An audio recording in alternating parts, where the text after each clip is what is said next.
Refactorización. Usualmente el código se modifica con el fin de aumentar su funcionalidad. Con el tiempo, aun si el diseño inicial era bueno, los cambios en el código deterioran el diseño. Al complicarse el diseño, comienzan a hacerse más complicados de modificar el código y más susceptible a errores. La calidad y la productividad en la realización de los cambios comienza a disminuir. Y ahí es donde aparece la refactorización. La refactorización es una técnica para mejorar el diseño del código existente. Se realiza durante la codificación, pero el propósito no es agregar nuevas características, sino mejorar el diseño. Más que no ser agregar nuevas características, la idea es nunca mezclar eh, el hecho de agregar nuevas cosas con la refactorización. Es como una mala costumbre.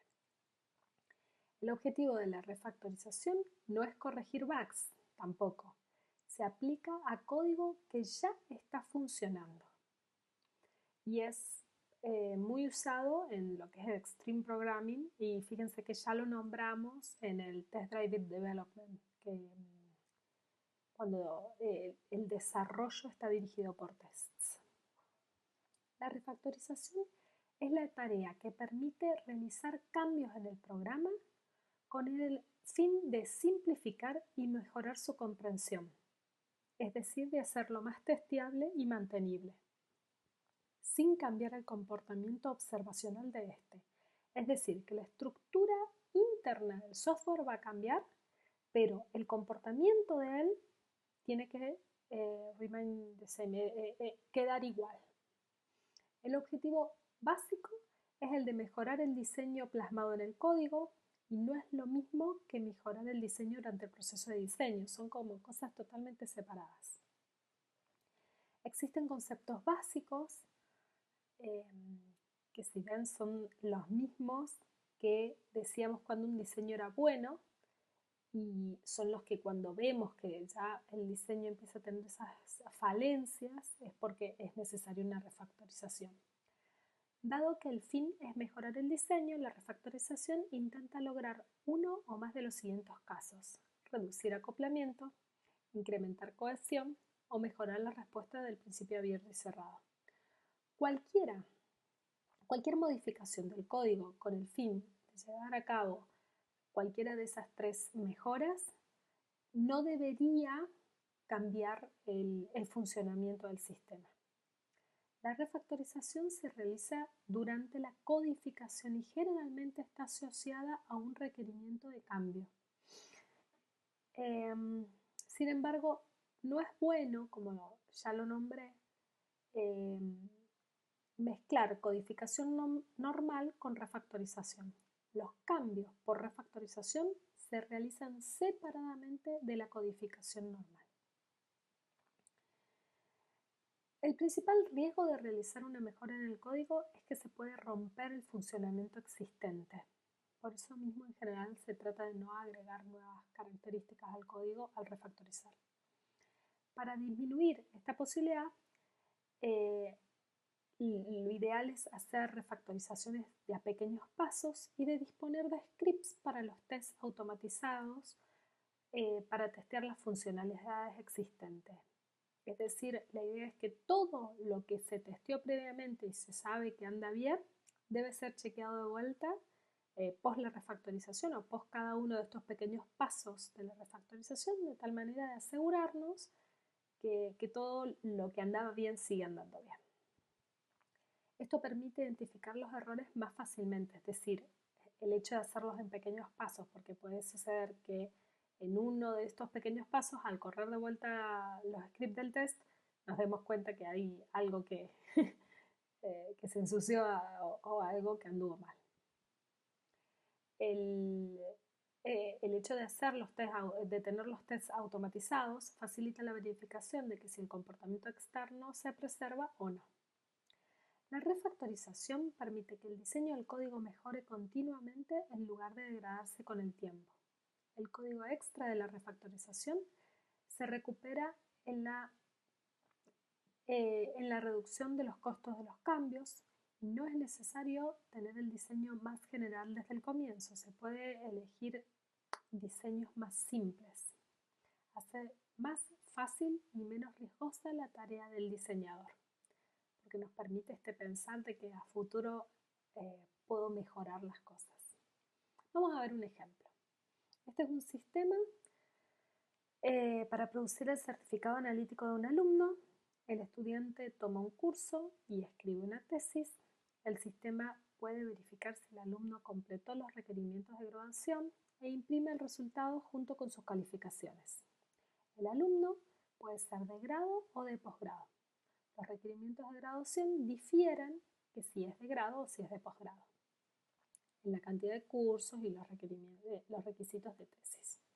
Entonces, inicialmente se crean dos clases, la de generar el reporte y la del estudiantes. Y si uno se fija, bueno, es obvio que acá vamos a tener problemas.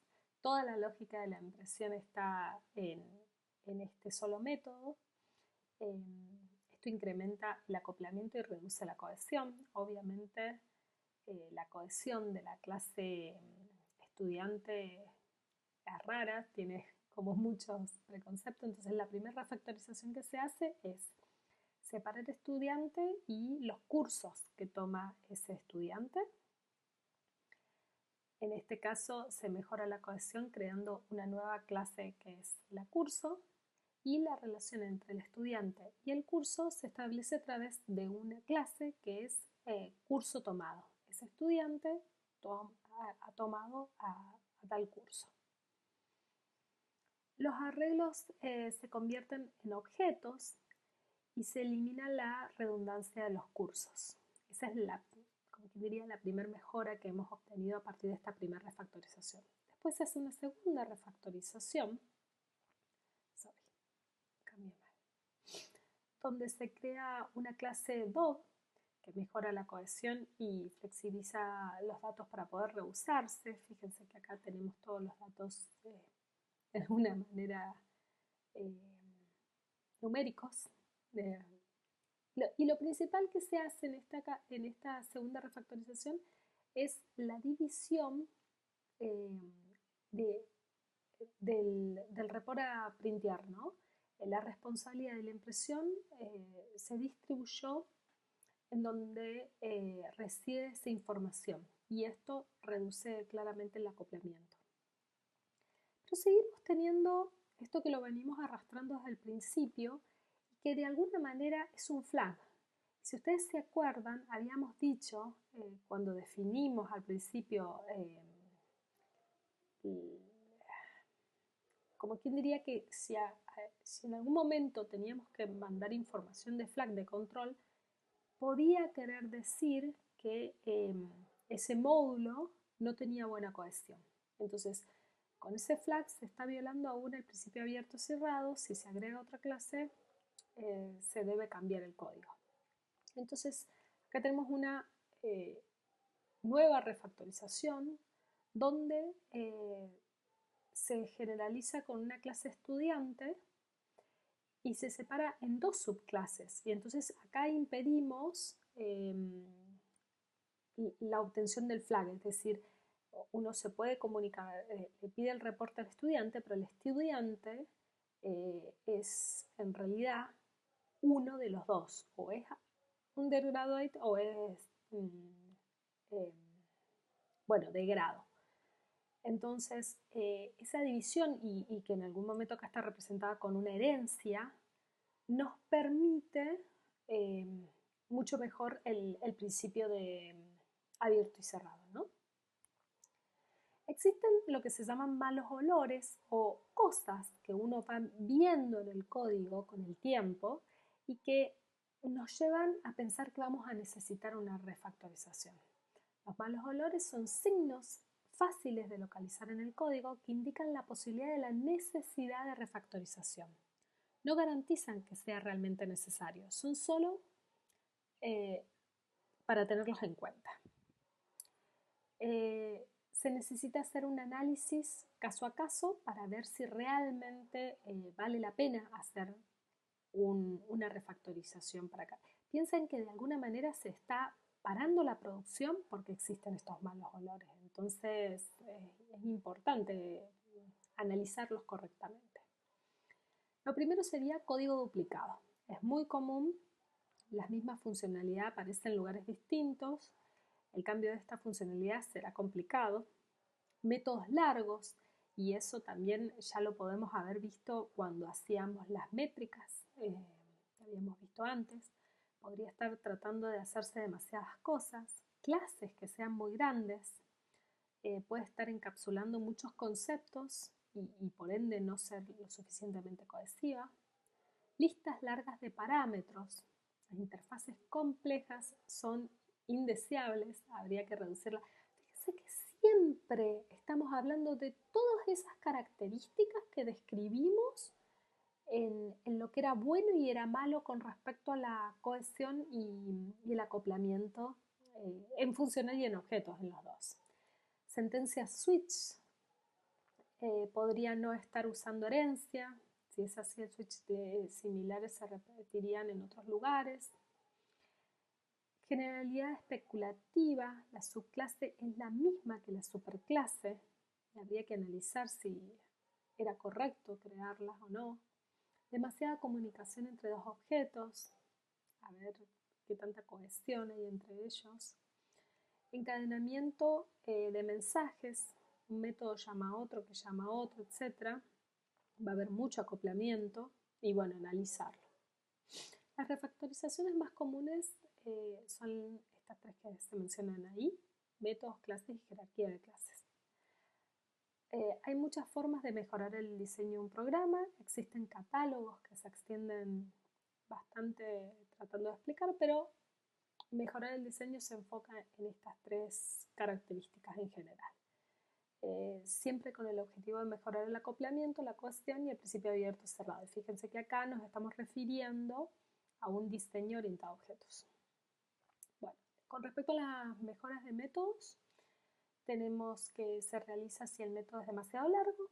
El objetivo es separar un método en métodos cortos cuya signatura indique lo que el método hace. Es decir, que nosotros con solo leer la asignatura del método podemos entenderlo. Partes de código se extraen como nuevos métodos, variables referenciadas en estas partes se transforman en parámetros, variables declaradas en estas partes pero utilizadas en otras partes deben definirse en el método original, es decir, llevar a las cosas a donde las estamos usando.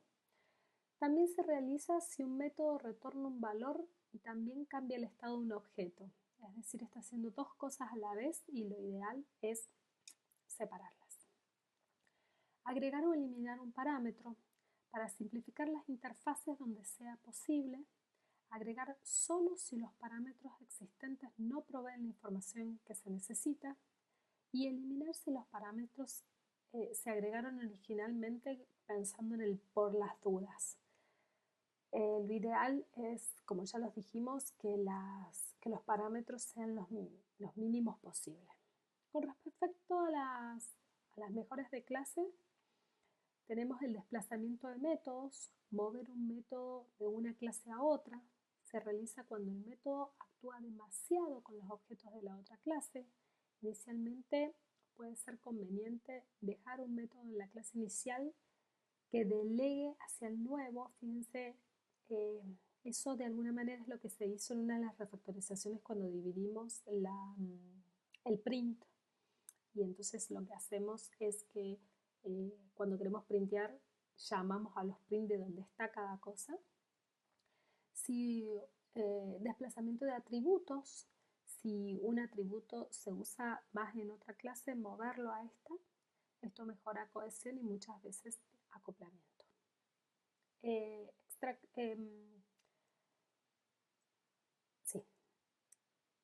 Extracción de clases. Si una clase agrupa múltiples conceptos, separarla. Esto de alguna manera en general se describe cuando tenemos flags, también como se vio en el ejemplo. Separar cada concepto en una clase distinta nos va a ayudar mucho en la cohesión. Reemplazar valores de datos por objetos. Algunas veces una colección de atributos se transforma en una entidad lógica Eh, Eso también tiene relación en el ejemplo cuando crean la clase curso tomado por el alumno, o algo así se llama, similar. Separarlos con una clase y definir objetos para accederlos. Reemplazar condiciones con polimorfismo. Si los comportamientos dependen de algún indicador de tipo, no se está explotando todo el poder del estar orientados a objetos. Reemplazar tal análisis de caso a través de una jerarquía de clases apropiada. Subir métodos o atributos. Los elementos comunes deben pertenecer a la superclase. Eso quiere decir que muchas veces nos damos cuenta que todos los hijos de una clase tienen el mismo elemento o el mismo método o el mismo atributo. Entonces, en esos casos está bueno que lo tenga el padre. Si la funcionalidad o el atributo está duplicado en las subclases, puede subirse a la superclase. En general, ahí hay como un compromiso de análisis. Cuando está en todas las subclases, es claro que hay que subirse. La pregunta es que cuando está en casi todas. Y bueno, ahí tenemos todo un análisis que hacer. Existe lo que se llama la verificación del código. El código necesita ser verificado antes de que sea utilizado por otros, antes que se entregue de alguna manera. En esta parte hablaremos solo de la verificación de código escrito por un programador, es decir, que la verificación del sistema queda para la unidad de testing. Estamos hablando de verificación de una unidad de código pequeña, no de todo el sistema en su totalidad, porque eso lo vamos a hacer en la unidad 10. Existen distintas técnicas. Tenemos la inspección del código, el test de unidad y la verificación de programas. Es importante entender que ninguna de estas técnicas zafa, es decir, no podemos hacer una y olvidarnos de las otras. Lo ideal es que entender que son complementarias y por ende hacerlas todas. Inspección de código. El proceso de inspección es un proceso de revisión como cualquier otro, que lo vamos a ver más adelante. Se aplica luego de que el código fue compilado, testeado algunas veces o un poco y chequeado con herramientas de análisis estático. El equipo de revisión se enfoca en encontrar defectos y bugs en el código. Son muy efectivos y ampliamente usados en la industria, es lo que se usa muchísimo, es lo más común. También es caro. Para código no crítico se puede usar solo una persona en esta inspección, y para códigos más críticos se hacen más cosas. También se utilizan las listas de control similares a las que hemos visto antes, sin embargo estas están enfocadas a una inspección de código y bueno, ahí se analizan cosas también, uno las va toqueteando con el tiempo y básicamente tenemos acá algunos ejemplos, todos los punteros apuntan a algún lado, el análisis de que si terminan todos los loops, pero si ustedes hicieron las materias de primer año deberían saber que las cotas se estén cumpliendo, si se verifican los datos de entradas, bueno, existen listas muy largas. Después tenemos el testing de unidad. El testing es testing, solo que se enfoca a un módulo escrito por un programador. Se supone que también es el testing de unidad, como les dije antes, es el único testing que debería ser hecho por el mismo programador. Ahí lo dice. Usualmente el test de unidad lo realiza el mismo programador. Requiere de casos de test para el módulo. La obtención de estos casos de test se explicará en la unidad de testing. También implica la escritura de los drivers. Los drivers es todo lo extra que necesitamos hacer para que se ejecute ese test y muchas veces para que se ejecute automáticamente. Si se realiza codificación incremental, Entonces los test de unidad completo se va a necesitar automatizar porque lo que se hace es en cada iteración testear de nuevo todo lo ya testeado. Existen herramientas que auxilian en el test y ellas ya nos proveen muchos de estos drivers, por ende son muy usadas. Se programan los casos de test incluyendo la verificación del resultado. El test de unidad es un script que en general, acá dice retorna pass y fail, también a veces retorna unconclusive, es decir, que no se concluyó. Después en la etapa de testing vamos a hablar un poquito de eso. Y un ejemplo es JUnit, que bueno, ha sido ampliamente usado. Después tenemos el análisis estático. Son herramientas para analizar los programas fuentes y verificar la existencia de problemas. Los analizadores estáticos no pueden encontrar todos los bugs y en ocasiones dan lo que se llama falso positivo. No sé si lo saben, pero se los explico rápidamente. Falso positivo significa que el programa nos dice que cree, existen dos cosas, el falso positivo y el falso negativo. El positivo está diciendo que cree que hay un error, más aún dice hay un error, pero era un falso positivo, no había ningún error. Y el falso negativo nos dice no hay errores y en realidad sí había errores. Entonces hay que tener cuidado con esas cositas. Hay muchas herramientas disponibles que se usan distintas técnicas. Son efectivas para encontrar cierto tipo de bugs, como por ejemplo memory leak, código muerto, punteros colgados. Y después hay otras herramientas relacionadas, no son de análisis estático, pero bueno, son similares.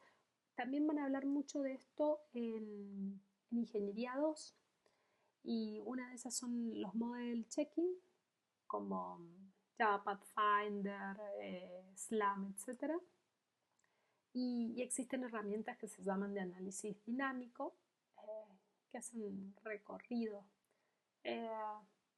No me voy a meter en ellas porque se ven algunas de ellas en Ingeniería 2 y porque son grandes.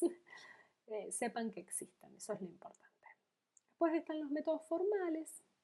Estos enfoques apuntan a demostrar la corrección de programas, es a lo que yo me he dedicado. Para mí me gusta mucho porque es como que las cosas están muy claras. Lo que hacen es demostrar que los programas implementan la especificación dada. Lo que pasa es que en general para métodos formales la especificación tiene que estar en un lenguaje formal, entonces las cosas se complican un poquito. Ahí lo dice, requiere especificaciones formales para el programa, a veces también para la especificación, así como reglas para derivar las pruebas. Es un área muy, muy activa, todo lo que es amplísima. El problema es la escalabilidad, es decir, qué tan grande puede ser el programa que uno le aplique un método formal. Pero la verdad es que las cosas han mejorado mucho y es utilizado en software con situaciones críticas, es decir, cuando la seguridad de personas o económicas es importante, muchas veces se usan métodos formales y están buenos.